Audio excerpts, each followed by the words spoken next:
كذا كومنت جالي برضو، مش بيبصوا على حد، مش بيشوفوا حد، ماسكين التليفونات.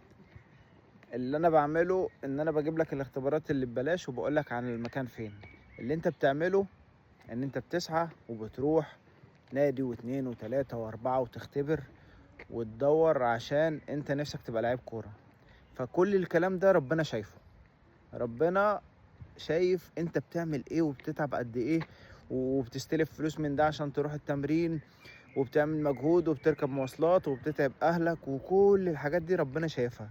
فلما الواحد بيسعى فربنا يعوضك ان انت تلعب كرة، او ممكن العوض بتاع ربنا كله ما يجيش في الكرة، يجي في اي حاجة تانية، يجي في صحتك، يبارك لك في اهلك، يرزقك في حاجة تانية.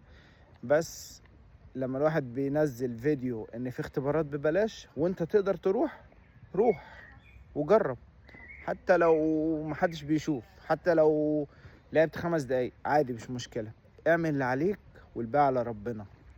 بس حط الموضوع ده في دماغك وجرب وحاول وروح هنا واختبر هنا وشوف الحاجات اللي ببلاش. وانا بحاول ادور لك على حاجات ببلاش عشان ما تبقاش انت دفعت فلوس واتظلمت. فانت بتروح الاختبار ببلاش، تجرب حظك وتشوف. بس كده، سلام.